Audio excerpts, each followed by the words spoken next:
just in case anyone's wondering, because a couple people have asked me, the music that plays at the beginning and at the end of each of these episodes is the music that's played in the Warthog when the red team is driving it in Red versus Blue, if any of you wanted to know, just so you don't think I'm a weirdo for listening to Squeezebox music.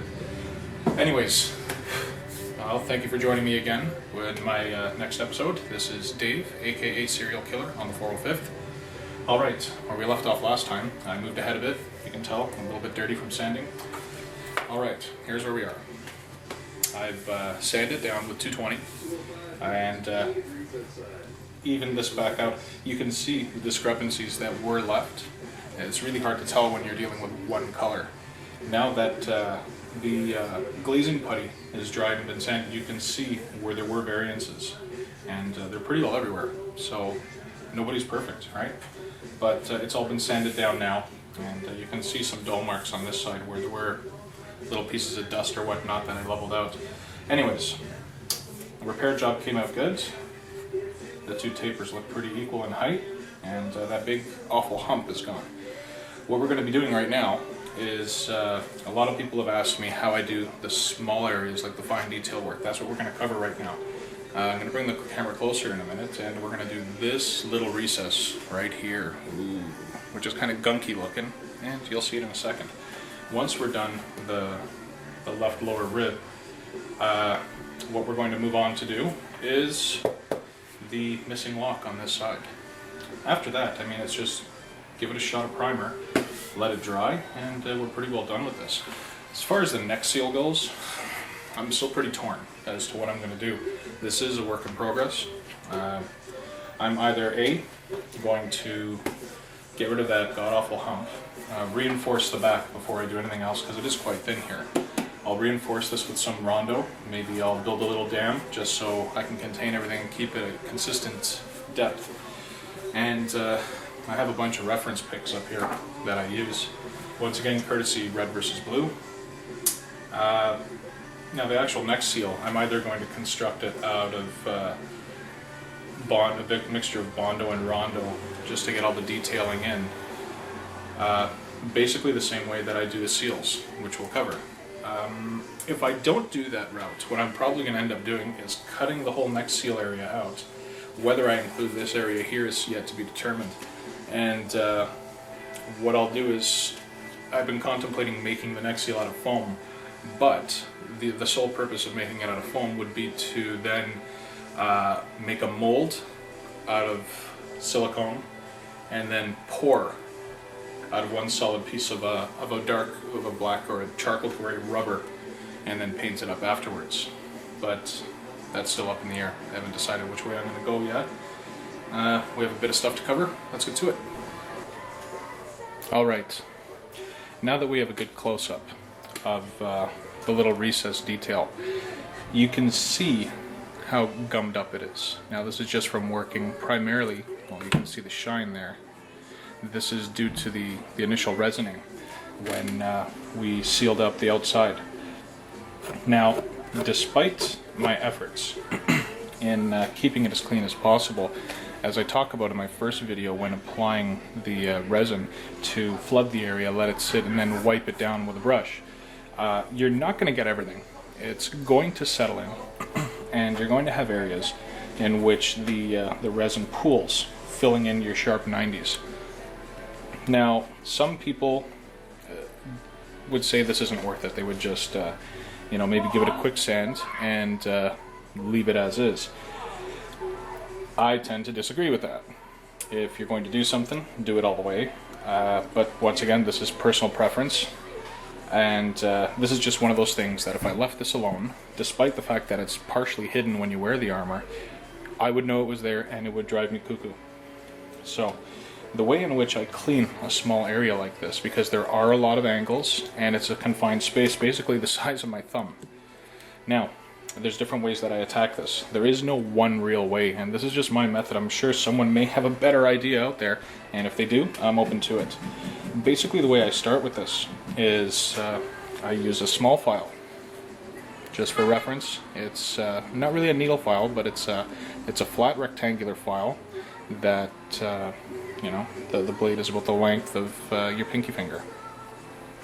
And what I do is, being that there's a side that does not have an abrasive on it, and there is a side that does, I put the non-abrasive side down, so I'm not digging into this lower half here. And what I do is I pick an edge. I'll pick this angle on the outside here, and I'll start sanding it and filing away at it, just to clear out any of the gunk that is in there. And I'm not sure how well this is going to show up on the video, but believe me, there is a lot of material in there. Don't try and remove it all in one shot, because it is very easy to go too far. And all I'm doing is bringing that 90-degree corner back to life.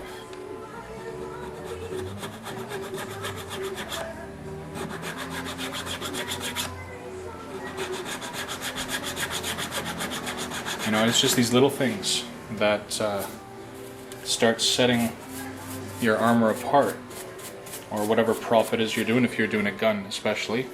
I'm in the process. I'm prepping out an M6G from Halo Reach, and I can't stand pepping. It needs to be done, that's why I do it, but it just drives me nuts sitting there and gluing and burning your thumb and gluing and burning your thumb until the point where you don't really feel the burning anymore because you've burnt your thumb so many times. But it's these little spots that, I mean, this is good practice if you plan on doing a weapon, because weapons are very tedious. A lot of small folds, a lot of small spots that are going to gunk up like this does. And being that it's a weapon, it's going to be this type of detail, but over the whole weapon.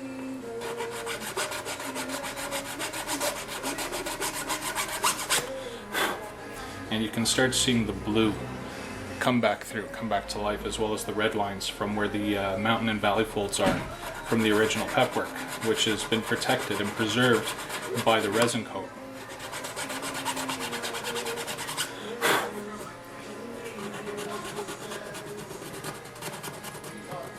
There's a big hunk of resin in there. Now, not the only tool in the arsenal. The other extremely advanced tool I use, once again showing its face, ta-da, the razor blade. Razor blades are great because all the material that's in there, you just be nice and delicate and pull it all off. All that resin that's accumulated in there, it just all comes right off nice and easy. And as you work with a razor blade, you'll start to figure out all different little personal tricks you can use with it. Like something as simple as just pressing down and going back and forth with the blade.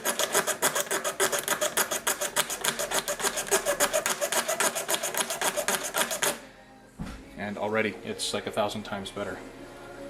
And then you just go and clean up everything that you removed from the bottom. And yeah, beautiful. And please try not to cut yourself, because there are no gentle whoopses with a razor blade.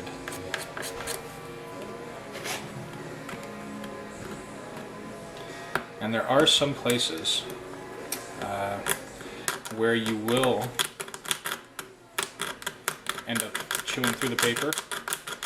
With small areas like this, I would highly recommend trying to avoid it if at all possible, because when the paper starts coming through, and the glue starts coming through, the hot glue, it can turn like a quick 5-minute, 10-minute area into like an hour.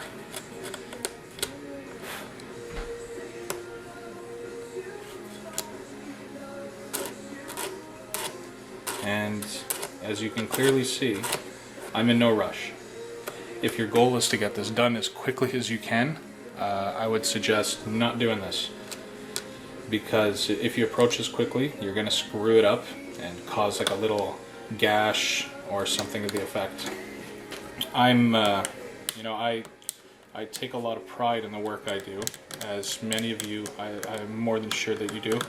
And if it's going to be a rush, think it over. Maybe it's not the right time to do it. Maybe you should just walk away from it for that specific time. I know when I walk into my garage to work on this stuff, I'm going to be out here for hours, and I set that aside. If I think to myself, well, I'm going to go do, just a little bit of work, it's only going to take me half an hour, that's BS. I've never taken half an hour. I move pretty quick when I'm in a groove, and I've never been out here for half an hour. So make sure you set a good amount of time across, because if you have other obligations that you need to fulfill, that's always going to be in the back of your mind. Oh, how much time do I have left? How much time do I have left? And then you're caught in a lurch. All right. We're pretty well done this spot now. And to me, I don't know, it all depends on personality, I guess. To me, this one little area, spending about what? I've been on this area for maybe 6 minutes. It's a night and day difference. It's nice and clean, and the rest, I mean, there's no even real reason to hit this with Bondo. I'll just probably end up smearing some spot filler in here and just glaze it just to round out the corners. Beyond that, this area is done, and it just shows you the usefulness of little tools like razor blades, little files, a little bit of patience. Approach a problem logically. If you say, well, how am I going to clean that out? I mean, how should I, dear Dave, how can I clean out this little area? Well, use your brain. Your brain is your best friend. And just look at it, well, what can I use to get into that little spot there? Razor blade, a thin file, you might have, a needle, a big sewing needle, just to reach in there and clean it out. Use your imagination. If something doesn't work, move on. Move on. Always try new things. I've never really seen anyone use razor blades on the 405th. Not to say that they weren't used, but it's a simple tool. And simple tools, more often than not, yield better results than big, shiny, expensive power tools. Alright, next up, going to mix up some Bondo, and we're going to hit this lower rib here. Now, here's an important thing. An important thing. Please pay attention. I've seen way too many people screw up when Bondoing. When you're Bondoing, attack this logically. Being that this is a different level than this. Bondo this first. Or Bondo this first. Don't Bondo both of them at the same time. You're going to lose all your definition. You're going to start wondering, well, where does that line end? What happens? Where am I going? Take your time. Do it in 2 steps. Hit the outer edges first, then the inside. Or hit the inside first. Once you're done, then move to the outer edge. Just common sense stuff that will save you a huge amount of work, a huge amount of grief.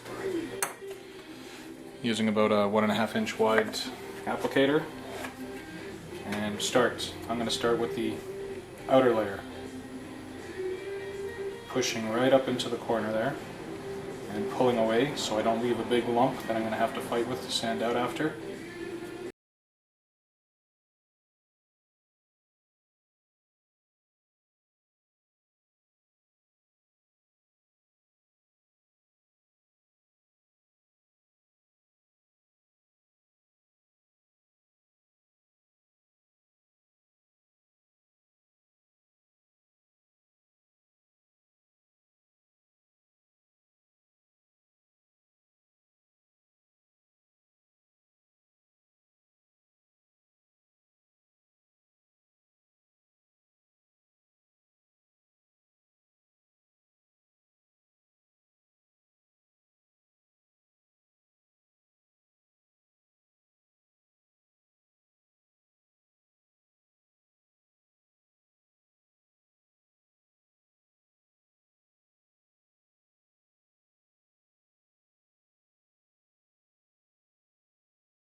top here, it's all one level, so we can go over the area of the recessed plane.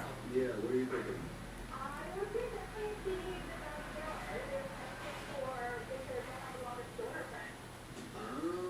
So you like to smoke the marijuana cigarettes? No, for the most part you can't. And now we'll just clean up after ourselves. The only thing is the food. Once you smoke said substance, you're gonna get the munchies, right? But then you gotta make the food. Wouldn't it be awesome just to have the food? It would be kind of. Okay. I actually love baking. And we're pretty well Whoa. good to go. Hang out. Dad, where are you going from? From Oakville. And I was a bad boy. I mixed a little bit too much. So pay attention to your portion control. Okay, and now it's cleanup time. Oh, I got a little bit on the pack there. Get rid of that. All right, so handy dandy razor blade. Find your edge and just start pulling this stuff off.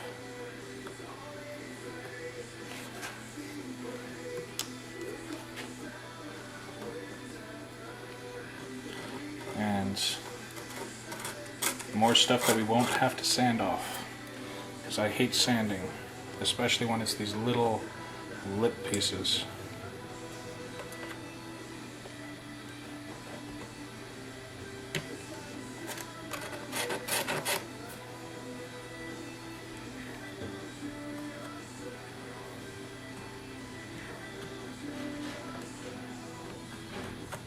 Just remember to rest the razor blade on the angle that you want to follow, and then let it do the work.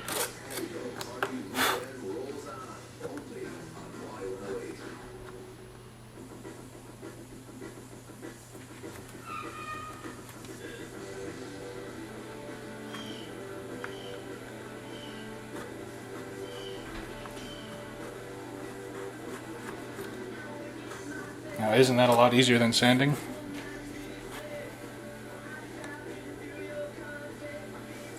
Bondo's nice and warm, so it's like a rubber coat right now.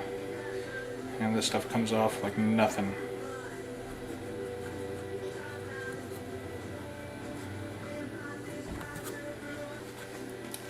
And we're just about done with this.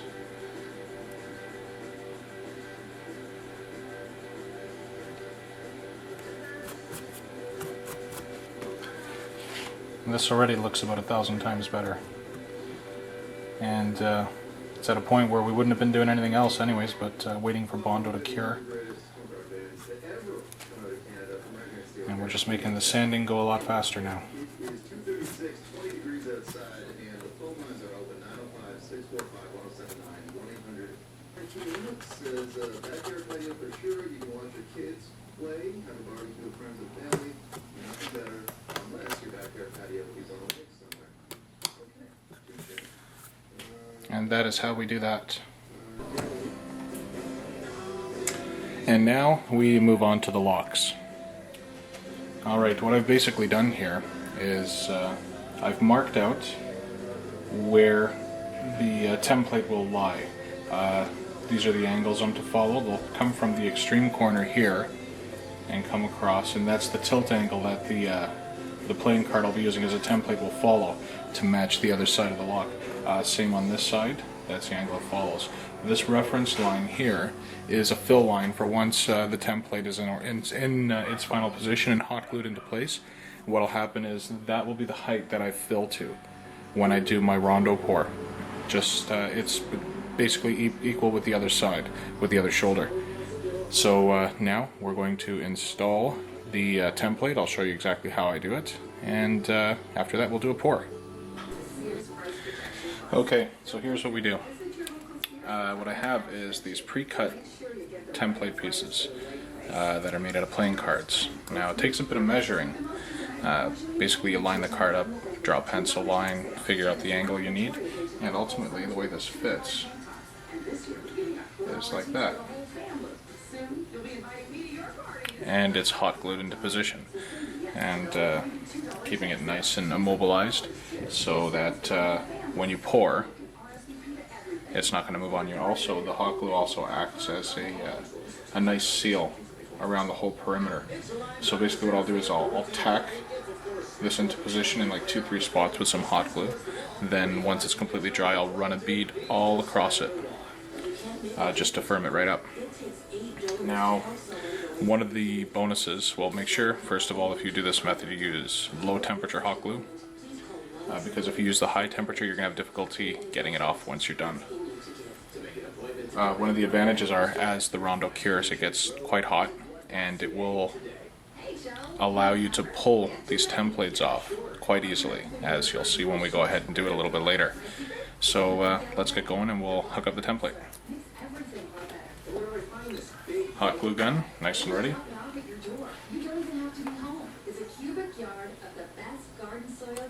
So what I'll do is I'll basically put this into position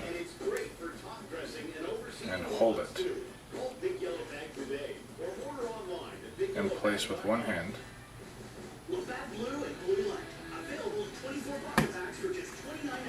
And I'll grab the glue gun, just put a little drop of glue there, and a little drop of glue at the bottom. Sure. Employee number? You don't really work for Nissan, do you? You don't have to work here to get that discount. Oh, thanks. Gotcha. You did. Presenting the Nissan Employee Pricing Event with incredible cash discounts on virtually every car and truck, up to $13,000.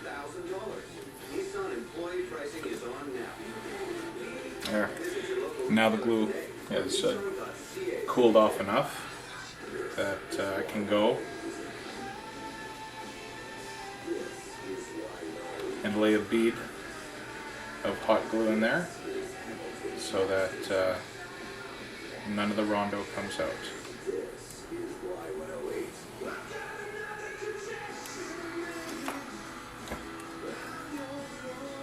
This takes a little bit of time to do the first time you do it, just because, well, if you're not used to making templates, the hardest thing, the thing that's going to take the most time is cutting the right angles. Because as you cut and adjust, you make the overall piece shorter. So then you'll end up going through a few pieces. So what I'd suggest first is figure out what the angle is on a scrap piece of paper. Once you have the angle fitting correctly, then cut it out of a piece of card, playing card or cardboard. Okay, now we'll move on to the other side. Same deal. I get it into its shape, proper angle.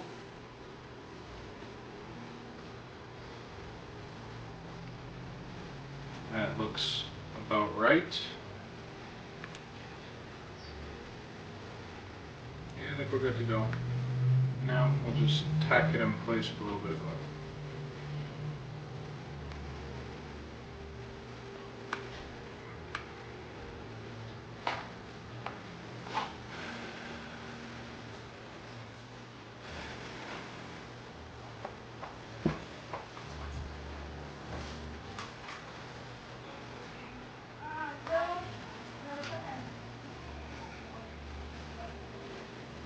Okay, let's give that a few more seconds to dry, then we'll run a bead across. See those little shadows, or the little bit of light that's coming through on the inside line there? Because this is paper, ultimately when it peps and when you resin it, it bows a bit, and it's never perfectly straight again. You can see the shadow. So that's the other advantage of the hot glue. When we run a bead across it, it'll seal that right up.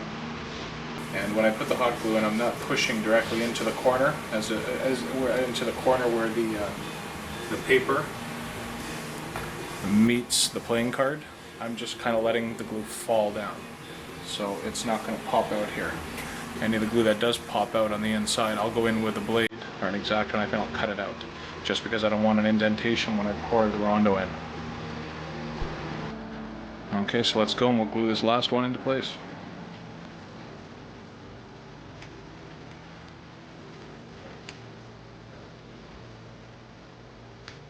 Last time I did this piece on the other side, I burnt my finger quite well.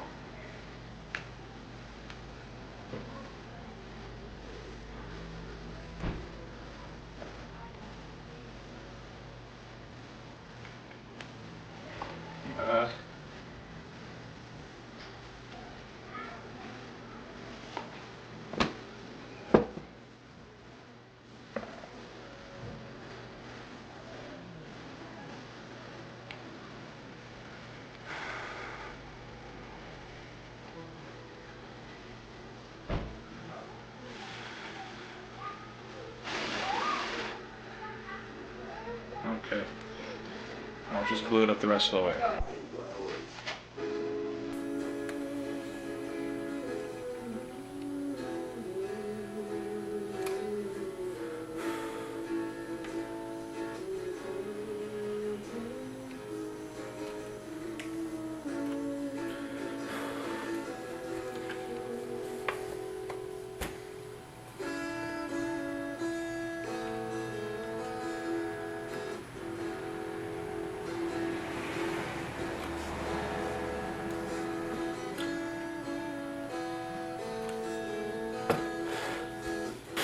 And this is what we've ended up with. Glue seams. And now the area in which the bottom half of the lock, the interior here, will be poured. Once the pour is done and it's cured, we'll sand it into shape and then we'll build this lip on it. And building that lip is basically the same as building this outer ridge, and that's what's next. So we're gonna pour it, and we'll see how it goes.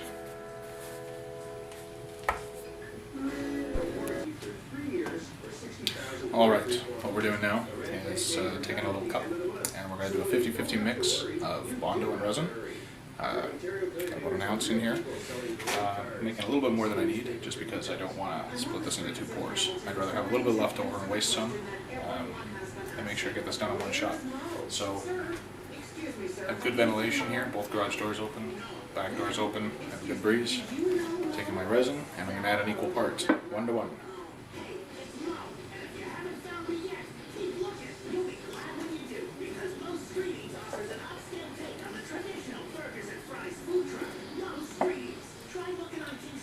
And when you mix Rondo, make sure you mix it thoroughly. The container that you use, make sure it doesn't have any crevices at the bottom where you're going to have Bondo that sticks in there or resin that sticks in there. Your goal is to have a nice consistent mixture. And you don't want any clumps trailing across that were not mixed, because that's just going to create a spot that will never cure.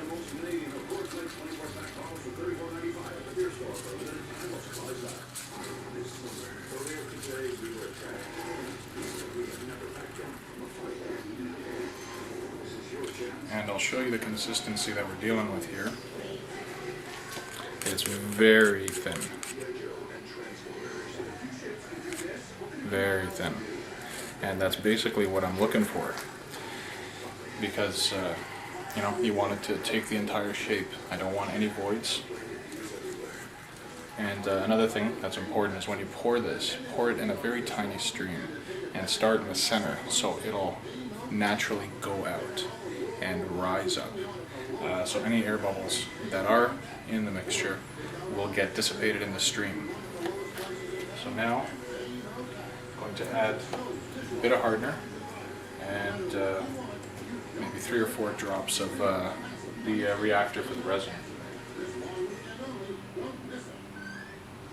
You were supposed to be home hours ago. Yeah. Where's our car? I got stopped in our ride program. One drinking and driving charge can change your life forever. Call X-Copper for a free consultation. 1-888-X-Copper or online xcopper.com. 1, 2, 3, 4, 5 of these left.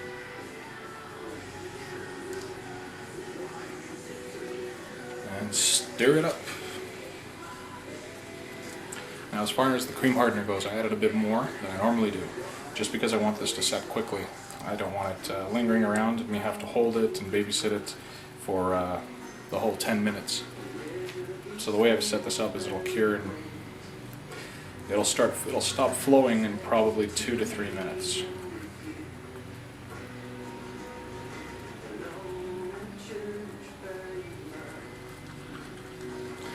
And what I've done is I've propped up the chest plate so it's level at the point where I want the lock to sit inside it. No sense pouring this, making all your lines, your guidelines, pouring it, and the rondo fills up beyond your line, and then you can't see really where you're going anymore. So think ahead, make sure that you're all set up. I didn't really have to on this one. On the previous lock, on the inside of the mold, some of the hot glue oozed through, and I had to go with an X-Acto knife and get rid of that little chunk, or else there would have been an indent when you pour this. But I got lucky this time, and one less thing I have to do. Alright, we're about good to go here. Everything's nice and incorporated. And we'll start pouring.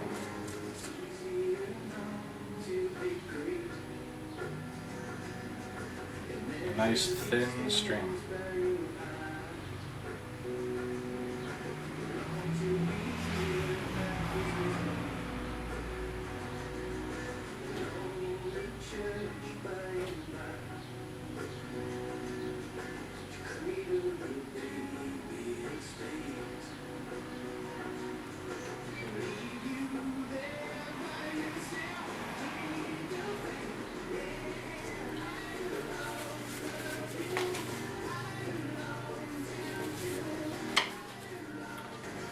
Let's give this a few minutes and let it start setting up, and then we'll, I guess, demold it or detemplate. And after that, we'll clean up the edges and we'll build the outer perimeter that sits on the lock. All right. Well, this thing is now hotter than the fires of hell. You can see it's starting to warp away the bottom of the cup. Yeah, that's nice and hot. So now begins the process of removing the paper. And I just normally start from one side. And pull it back. And you can see the hot glue pretty well comes up with it. And the rest of it, because of the heat, will dig right out. You'll be able to just get in there with like a razor blade or something of the like an X-Acto blade, and you'll be able to pull everything out. Alright, cardboard's out. Now let's just get rid of this glue.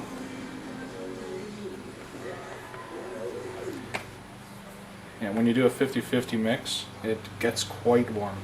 Like, I feel the heat radiating off this thing.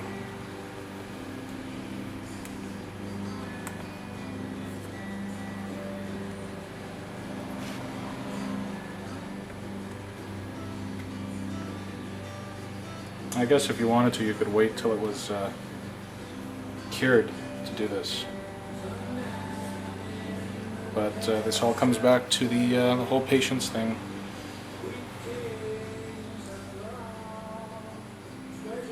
Like nothing. And the glue has actually become malleable again. See? It just came apart like nothing. So, I mean, I stumbled upon this by accident. But, like all great things, I guess, they're accidents. Ooh, that is warm. And, you know, this is just my way of doing it, like I've said before. But it seems to work quite well. Alright, just pulled the camera off the tripod just so we can get a manual look here as to what we're dealing with. So, here's all the paper and the glue that was in there. And you can see there's, other than the odd little dab, not much left in there. It all pretty well came out with very little force.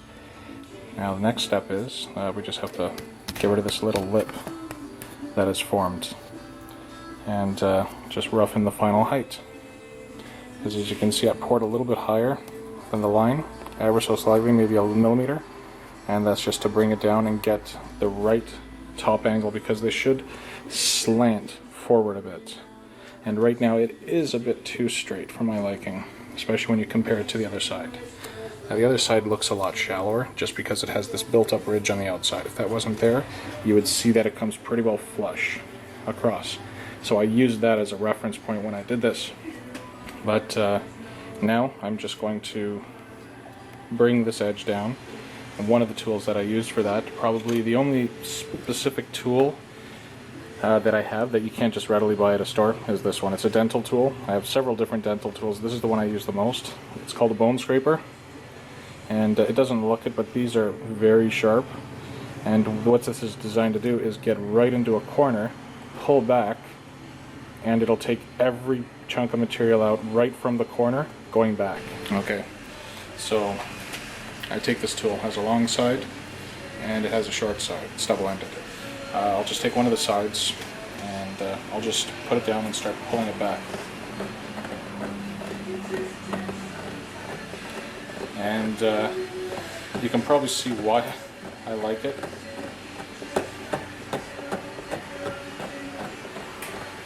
As it makes very short work of this.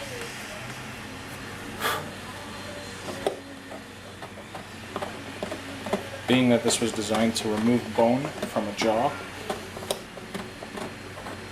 it doesn't really have too much of an issue with body filler or resins, things like that.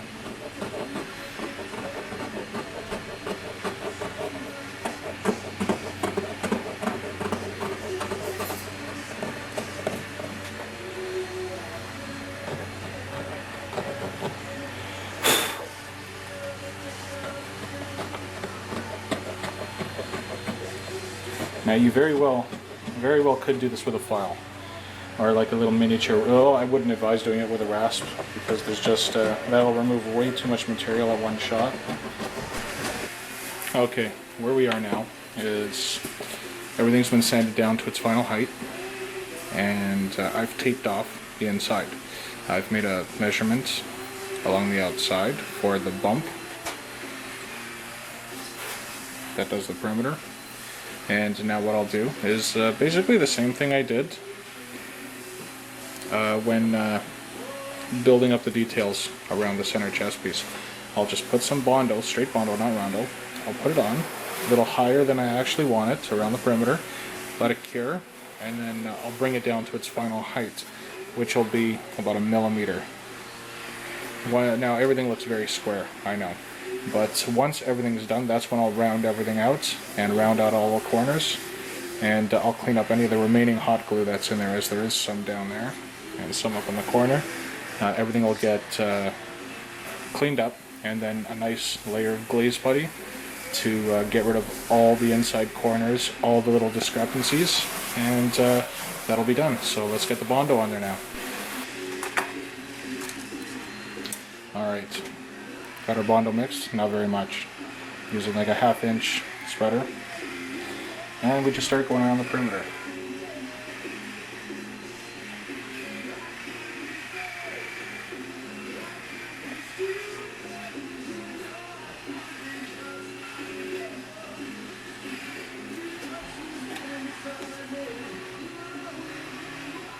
And when I put it on, I kind of massage it just to make sure it goes over the corners and hangs over the edge, so that you're guaranteed that it's going right to the edge and it's making a good seal. And some people might be going, oh my god, but Dave, cereal, you're getting Bondo all over your tape. Yes, I'm aware. Not a big deal, and I'll show you why.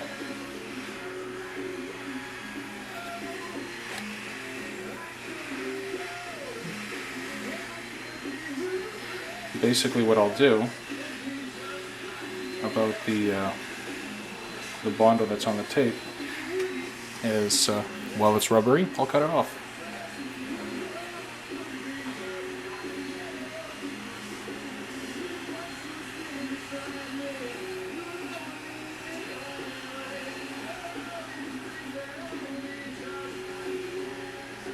And I mixed a very heavy on the activator batch of Bondo here. You can probably tell by the color how very dark pink it is. And the whole reason basically is I wanted it to cure quickly. And it's already curing up. Beautiful.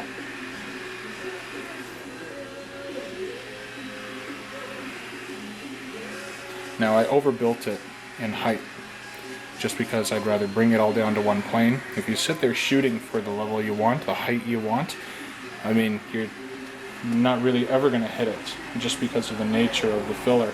It'll always stick to the surface and want to pull across, and it'll stick to the applicator.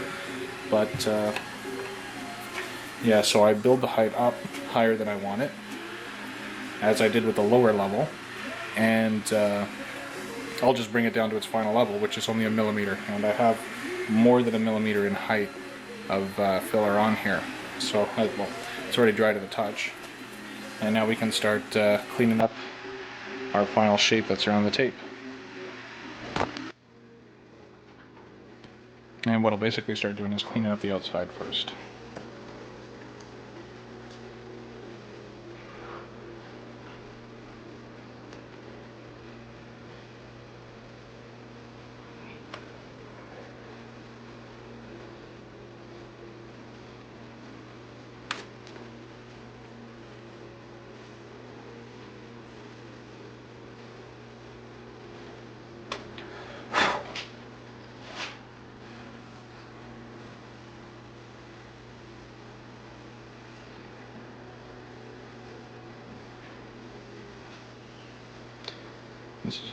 Sorry, it's kind of hard to talk when I'm trying to concentrate. I'm making sure that I don't overdo it here. This is more of like a visual thing.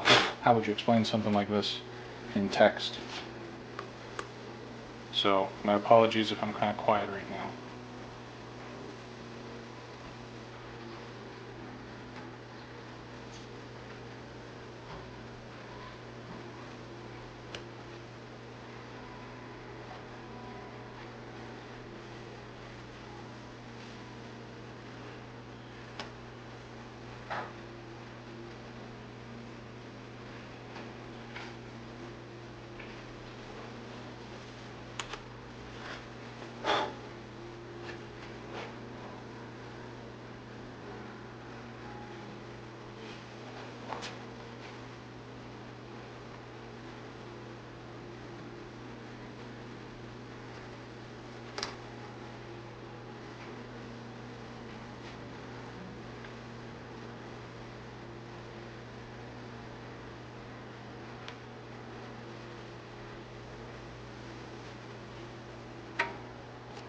Bit by bit, I'll take this off.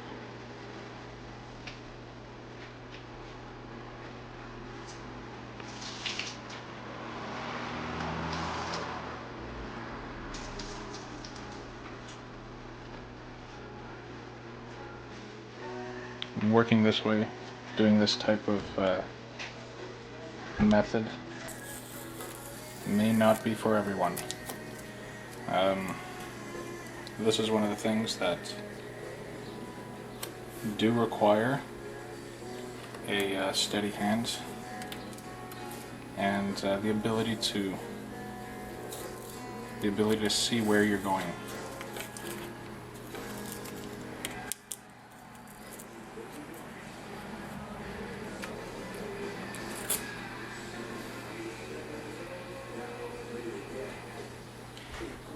One thing I do is I use the tape lines as a reference as to where the final spot, where the final line is.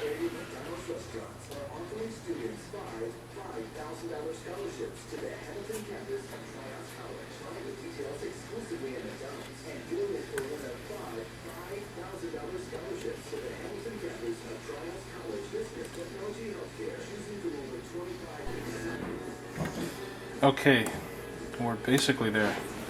We're basically at the point where the shape is in, and all that needs to be adjusted is the height to bring it down to about 1 millimeter.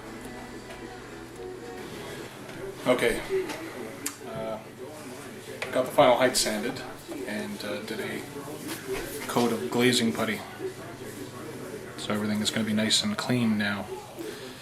And that's how we're looking. Now, thankfully, I have a wife who loves me and is very nice to me. Because I was completely out of spotting putty, she ran out to the Canadian Tire for me and grabbed me more than I needed. So, awesome when you have people on your side. But this is where we are now. It's all glazed, and it's just going to dry over the next couple hours. In the meantime, what I've done is I've sanded down the perimeter just to create a scuff mark. So when we apply the Bondo here, we'll have something nice and firm to attach to. So what we're going to do now is we're going to measure a distance predetermined, and do a pencil line, and then we're going to tape off the exterior. And once that's done, lather, rinse, repeat, same thing we did with the ledge here. We're going to build an outer ledge. And when we're ready to go, we'll pick back up.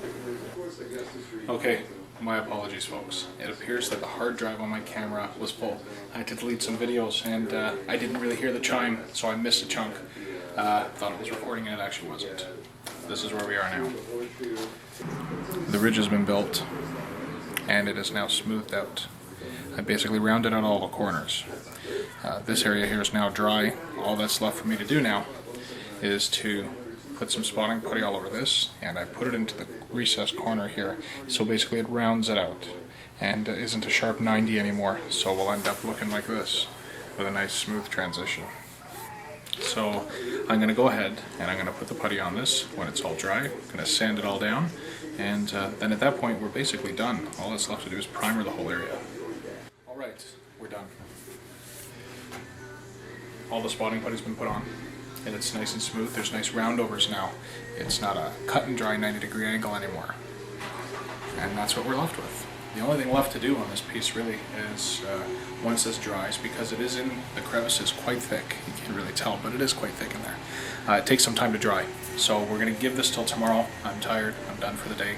All that's left to do is sand this out, give it a shot of primer, check for defects, and what we'll be starting in the next video, in the last video installment for this specific piece, we'll be doing the battle damage from Halo 3, as we are staying game accurate.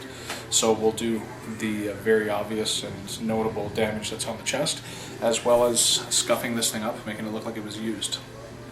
And that should pretty well about do it. So once again, this video has come to an end. I hope that it's been informative to those of you who follow along. Feel free, any questions, comments, leave me a PM, ask me a question in the thread. It's what it's there for. I'm there to help you guys out. It's the whole reason behind these videos, and me taking twice as long as I normally do. But yeah, that's about it for now. I hope everyone enjoyed. This is Dave, aka Serial Killer on the 5th, signing off. Until next time. Warthog music.